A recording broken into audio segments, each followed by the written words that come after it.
Game 4, and my eyes immediately go towards Governor, very dominant, very centralizing card. And there are a few things that would help out our Governor strategy here. We have Spice Merchant to get your couples out of the way. And there are a couple of ways to get the estates out of your deck, Trade Route and Governor itself. So you can get very thin with your Governor deck, which is very, very helpful. There's also Pathfinding, which is a tremendous event, especially for Governor. You absolutely have to spend your first $8 putting that plus card token on Governor if you're going for that strategy. Finally, we have Dominate on the board, so that's something to keep in mind when we are going to score. It's not going to be a straight Governor remodel gold into provinces kind of thing with Dominate on the board with a lot of points, well worth the 14. So we both open with Spice Merchants and Silvers, looking for Governor, of course. It seems like that's what we are both doing here.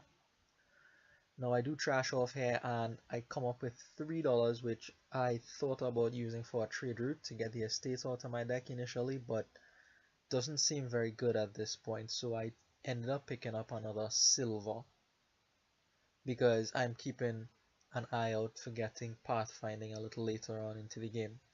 Also, the silvers can be used as remodel food to get future governors or even a spice, not spice, wine merchant for the buys maybe at some point. Who knows? But I don't anticipate those silvers being too much of a hindrance. At the very worst, the spice merchant could make use of it for cards or for whatever. So we both get 5 and 3 on our turns, 3 and 4 here. And I believe my opponent here, he does pick up another silver, sorry. I'm thinking a little bit ahead. And he picks up a governor himself here because he has 5 as well. So very similar start to the game for both of us at this point. Very lucky to get off another governor here. I took a chance playing that spice merchant. I could have drawn into 2 estates, in which case that would have been very bad for me, but it worked out. Now here this is very critical. Because of Dominate, I want to have a lot of money in my deck to be able to buy that event, and I see Conspirators as a target prime target to get that money. Play a couple governors and then you could play all your conspirators after that. So this is the reason for the Ironworks. I do have to trash one of my estates and give my opponent an opportunity to trash. Fortunately, he doesn't trash an estate, just a copper, so that's good for me. And here I pick up a village, mostly as a filler card. It doesn't hurt the draw of the deck. And I didn't really want another silver, especially seeing now that my opponent is going for governor. He'll probably gain me a few silvers in the course of the game. So here he trashes for an Ironworks himself. I do put a silver into my deck after getting rid of one of my estates. That's not as bad as just straight buying the silver, of course.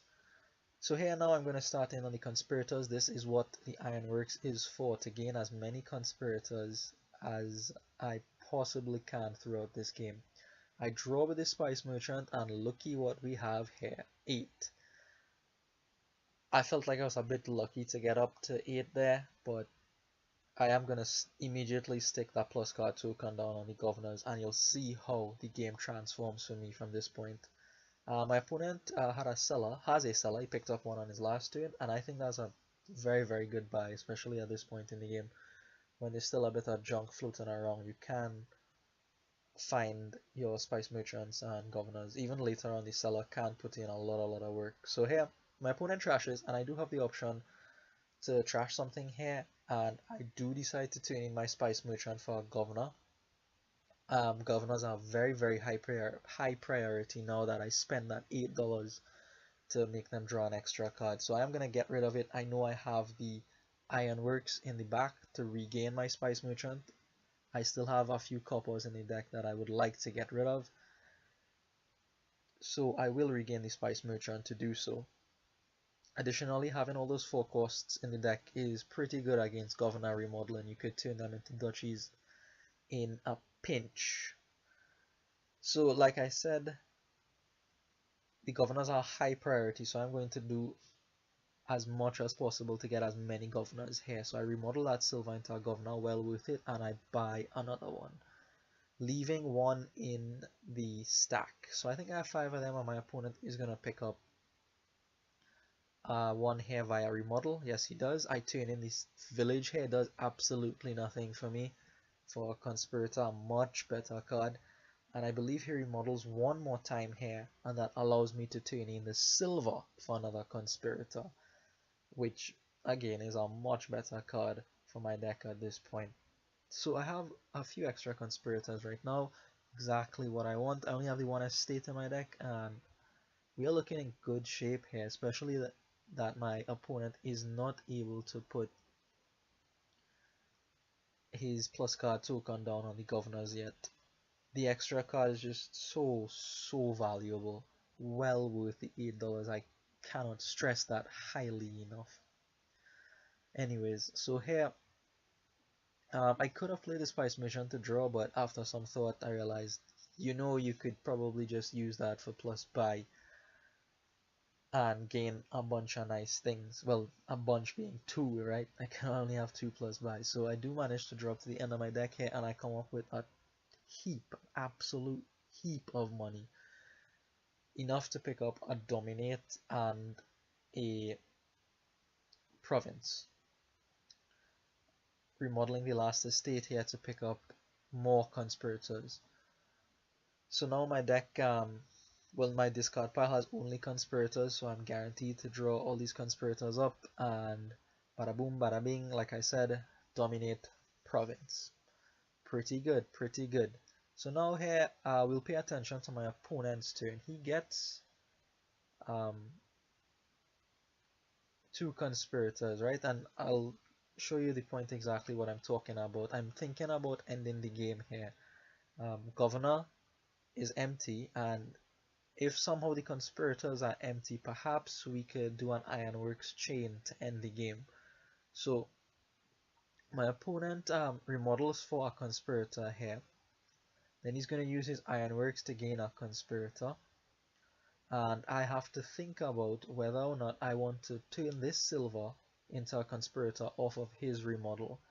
And I do decide to do so because he can't Ironworks chain and end the game. And even if he could end the game, it would be on a loss because he's behind on points. So he remodels for a province, or for a wine merchant first of all, giving me the opportunity to empty the conspirators, which I take here. And my next turn, I am going to Ironworks chain out for the end of the game because he is not able to score enough points to take over 21. In fact, he just puts his Pathfinding token down on the governors, but it's too late for him here. I'm just going to draw the deck, and I have more than enough conspirators to make this Ironworks chain complete. So that is how game 4 ends. Governor is very strong. I kinda don't like Governor games because of that, because all you have to do, like, there's very little counterplay to Governor being on the board. It's just so strong, so fast. There's not much else you could do. Anyways, so you'll see the Ironworks chain come out here. Pretty happy with myself for this, paying attention to potential end games, even though it's not obvious that there's one on the board. Well, not to me at that point anyway. And I was able to see it and do enough, get all the Ironworks for the win. Alright, so that is game 4.